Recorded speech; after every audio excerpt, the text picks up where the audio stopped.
ये सड़क मेरी जान। ये हमारी मॉडल है। ये एस प्रोड्यूसर और ये हमारा फोटोग्राफर है। डेडिकेशन देख रहे हो भाई।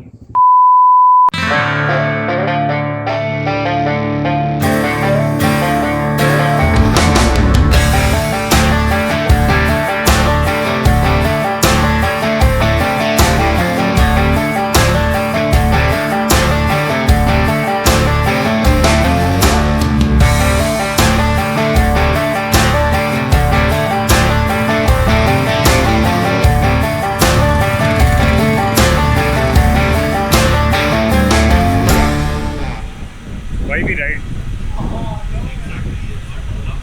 I think initially when I bought my first motorcycle, I think a lot of my riding was just to maybe fulfill some sort of desire that I had that I should ride a motorcycle. I should ride a big motorcycle, a fancy motorcycle. You know, the feeling that you get when people look at your bike which is parked, or when you're riding, people look at you and say, wow, somebody's riding. So I think it was a little bit of that initially. But in the last 2-3 years, especially after buying the Himalayan, for me, riding has become a big escape. You know, to get away from my usual life, work, and routine, I guess.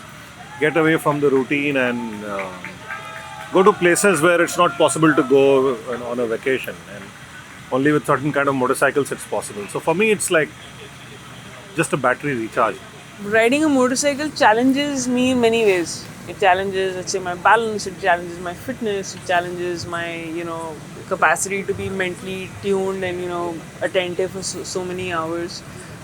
And I think it's a joy. It gives you a huge sense of freedom and excitement that a four-wheeler just can't. Getting behind a motorcycle, I think for me at least, especially because perhaps I started later in life, I never ridden two wheels before, I didn't ride a scooty or anything. I think it challenged me in many ways. There was like a certain amount of boldness that it, I think it demands of you and it asks you, है हिम्मत तो चढ़ो. शुरुआत तो इसलिए हुई थी क्योंकि सस्ती बहुत है चलानी. साइकिल धीरे है, कार महंगी पड़ती है, तो बाइक बहुत सस्ती पड़ती थी. अगर 4 दोस्त है ना तो पहले बाइक मेरी आई.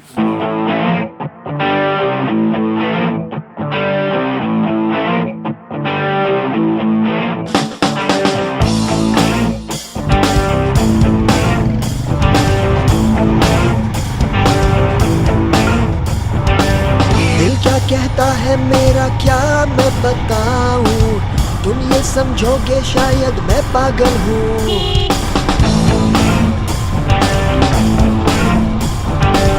दिल क्या कहता है मेरा क्या मैं बताऊं, तुम ये समझोगे शायद मैं पागल हूँ.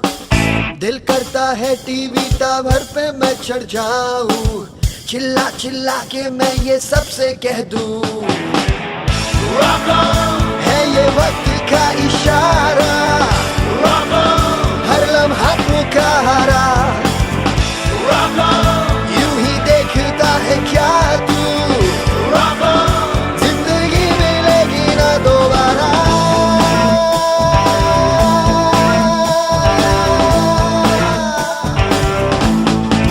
Spiti कैसा लगा? Spiti was amazingly beautiful, especially when you crossed into the valley. I think the way the whole landscape changes, the weather changes, it becomes dry, you can see long distances. It was just amazing. After having visited Zanskar last year and having ridden in Ladakh, I thought I'll never see anything like that again. It was one of its kind. So Spiti was no less. Right? As a matter of fact, some of the places were absolutely mind-blowing. And even in May, it was minus 5-10 degrees. So that was quite an interesting experience. I wish we could have seen the entire valley, but some parts of it were snowed out even in May. So, and the other thing about Spiti I found is it's quite easy to get to. Right? I mean, it's not as far and as difficult as I had imagined. Like I mean, if you ride hard, I guess from Delhi we can reach there in 2.5 days. So I think with the roads improving, etc., बहुत अच्छा लगा. स्पीति का terrain थोड़ा थोड़ा लद्दाख के साथ matching था, लेकिन मतलब अच्छा था, थोड़ा अलग भी था. आई थिंक स्पीति में थोड़ा habitation was more than what Zanskar was, and some of the sights were just spectacular. Just some of the mountains, snow cap. I think the time that we went also we experienced certain amount of snowfall. So that I think made it a little more special. Spiti मेरे ख्याल से सबसे खूबसूरत area है अपने north India area में. North region में मेरे ख्याल से सबसे खूबसूरत एरिया मुझे स्पीति लगा. कुछ गांव हैं जो दूर दूर बसे हुए हैं, आप चलते रहते हैं 100 किलोमीटर तक, फिर एक गांव आता है. यहाँ तक कि कई जगह ऐसी कहानियाँ भी हैं कि वो 2 गांव अगर आसपास हैं तो उनमें लेन देन पैसों का नहीं होता, सामान का होता है, बार्टर सिस्टम. कि अगर आप गेहूँ उगाते हो, मैं मटर उगाता हूँ, आप मुझे मटर दे दो, मैं आपको गेहूँ दे दूँगा. सिर्फ यही नहीं, इवन खाने के लिए भी एक ने एक खाना बनाया, एक घर ने दूसरा खाना बनाया, तो शाम को ये उसको सब्जी दे देगा, वो उसको रोटी दे देगा. ये छोटी छोटी बातें हैं उन गाँवों के लोगों की, जो कि मुझे स्पीति की राइड के दौरान ही मुझे पता लगी.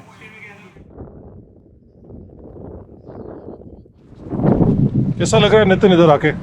नवीन, एंड फॉर नवीन, एन लिखा हुआ है इसमें, एंड फॉर निर्वाण.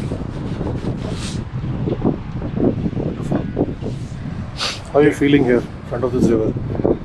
Very nice. I'll make a bong, use the fresh water, and then we'll see. Fresh water से taste different हो जाता है क्या? Yeah, we'll check how it tastes. आपको कैसा लग रहा है नवीन? अद्भुत नज़ारा है. मुझे नितिन बोल रहा है, उसको नवीन बोल रहा है. आपको कैसा लग रहा है यहाँ आके? नवीन को यात्रा बहुत जाती हुई लग रही है आपको? यात्रा जाती हुई लग रही है? खुशी से फूला नहीं. बिट्टू साहब 15% करना है बेटा. हाँ, बिल्कुल करेंगे. 15% है बेटा. Is the target? Priya madam खड़े होके बहुत तेज चला रही है मोटरसाइकिल, आप एकदम फुल कंट्रोल के साथ.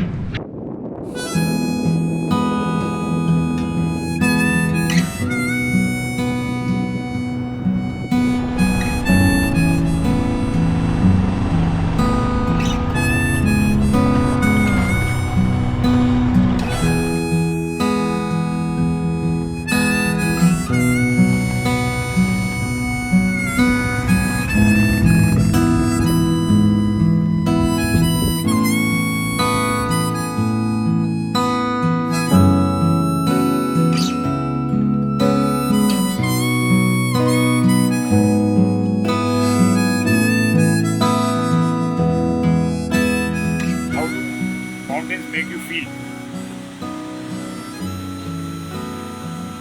I think for me, mountains have a very different feeling from any other vacation, right? Especially when you are there alone or you're there on a motorcycle ride and you're not there for any touristy activity. You know, you're just there. You're there just to be there. I feel very insignificant in front of the mountains, especially when you're below it and you see a big mountain or you see. I feel very insignificant. I feel very humbled. And I feel very calm and relaxed, right? They do 2 things for me. One is that they make you feel humble and they make you feel really small and insignificant. And feeling small and insignificant in some ways takes away all the pressure because you're small and insignificant. So why take yourself so seriously? So it's humbling and it's very relaxing. I am getting goosebumps just with that question. Mountains make me feel very small, very insignificant, like a speck on the planet. And I think just the rawness of what the mountains are, how untouched they are, and I think I've been blessed to go to places like Zanskar last year and Spiti this year.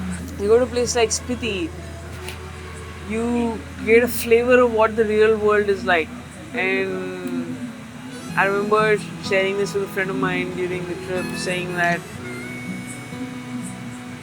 tomorrow, if something happened, I'm not gonna go to the extreme saying an apocalypse, but I'm saying, let's say something extreme happened, and we were forced to come down to bare minimum. That's the feeling I get in the mountain. It makes me realize that just something small has to go, like, you know, wayward from what you want. Mountains में मैं जब first time गया था ना bike पे, तो मुझे mountain से प्यार हो गया था। मैं जब हाईवे पे बाइक चलाता हूँ ना, तो मैं गाने सुनता हूँ कान में, लेकिन माउंटेन्स में मैं कोई गाने नहीं सुनता। मुझे वहाँ की वो हवा पसंद आती है, वो महक पसंद आती है, हैं? अगर कोई कहीं से पानी बह रहा है ना, तो उसकी आवाज़ सुनने में मज़ा आता है। तो माउंटेन्स पे ना, क्योंकि सब कुछ सीधा नहीं है, लोगों की लाइफ भी बहुत टफ सी है, चलना भी आसान नहीं है, मेहनत भी लगती है, बाइक चलाने में मेहनत लगती है, गियर कम से कम 3600 बार तो चेंज करने पड़ते हैं। लेकिन कहीं ना कहीं इस स्ट्रगल में ही एक मज़ा आता है, इस स्ट्रगल में एक फील है कुछ अचीव करने की भी, और कुछ नया महसूस करने की। और शायद इसी वजह से मैं साल में बीच में टाइम निकाल के मैं पहाड़ों की तरफ राइड करने के लिए जाता हूँ। मुझे इसलिए पसंद आता है कि वहाँ जाके एकदम से रिफ्रेश हो जाता है।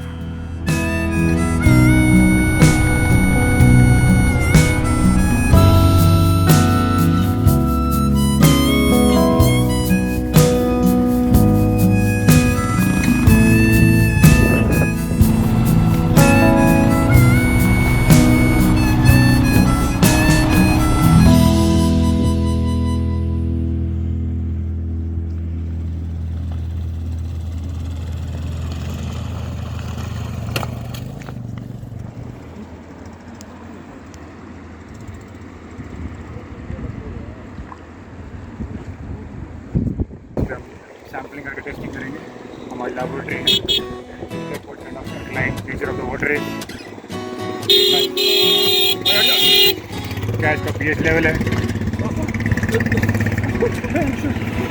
फूलों की लाशों में ताजगी चाहता है, की लाशों में ताजगी चाहता है, आदमी चूतिया है, कुछ भी चाहता है। फूलों की लाशों में एक फिल्म है, उसका नाम है जिंदा है तो आसमान में उड़ने की जिद है, जिंदा है तो आसमान में उड़ने की जिद है। मर जाए तो सड़ने को ज़मीं चाहता है, आदमी चूतिया है। कालीन भाई। डूबा डूबा रहता हूँ आँखों में तेरी, दीवाना बन गया हूँ मैं चाहत में तेरी, अपने गुजरते इसलिए क्योंकि पागल भी कर दिया, दीवाना भी कर दिया, और भाव भी नहीं दे रही।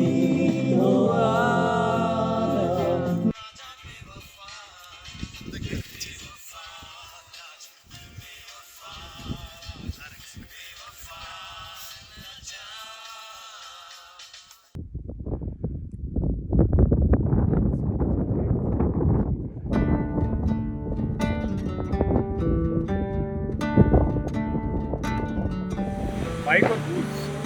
Bike. Easy. If you had asked me this question, Very prompt, so I give you that. if you had asked me this question 20 years back, maybe I would have not said bike, but now it's no question about it. रात को party भी हाँ, रात को party भी की और सुबह चलाना भी था, so पार्टी से भी ब्रेक नहीं मिला. But fortunately, I think one of the good things was that this time the drinking was very controlled, very small quantities. So I guess without that, I would not have been able to cope with the ride. Oh. तरन संकर दोनों नहीं मिल सकते क्या? दिन में ride, शाम में boost, दोनों ही चाहिए। But अगर actually choose करना पड़ गया तो bike. I can go off without alcohol for a long time. Motorcycling अब तो भाई lifelong रिश्ता बन गया, अब तो नहीं होगा. सदगुरु चला सकता है तो मैं तो चला ही सकता.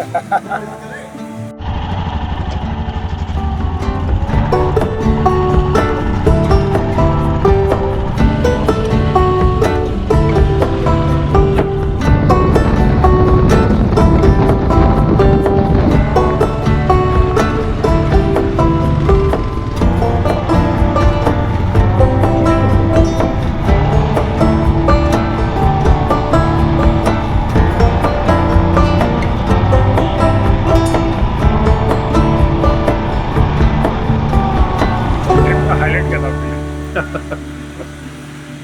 I think काफ़ी highlights थे trip के. One in particular, you have to identify. I think the highlight of this trip for me was the fatigue in the trip, right? I've never ridden so many kilometers in so many days, right? Mostly when we ride, there's a little bit of a break. This was really hard riding. People think 250 kilometers is not a long distance, but in the hills, especially when the roads are not great, especially some of the terrain we rode in, 230, 240 kilometers back to back.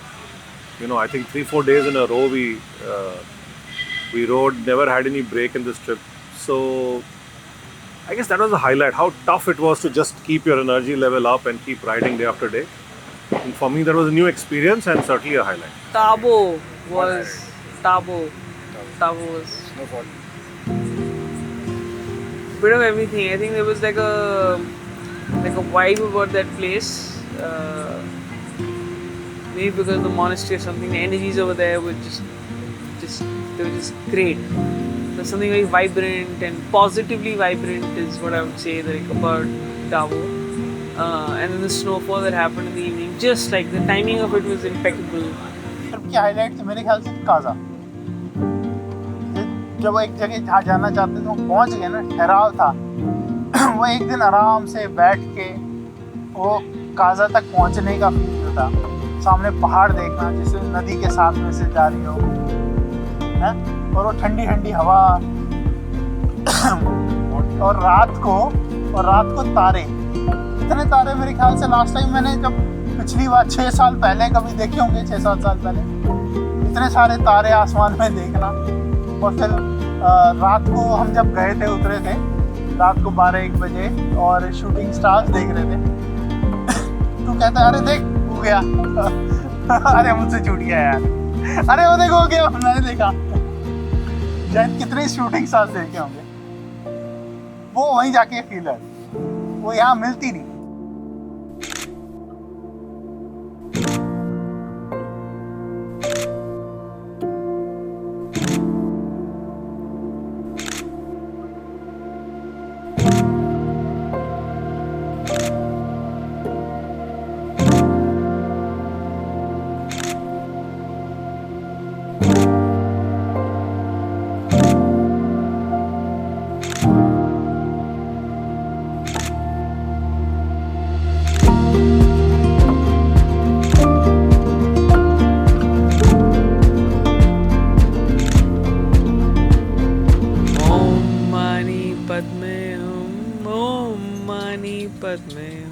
ओम मानी पद्मे हम. Om Mane Padme Hum.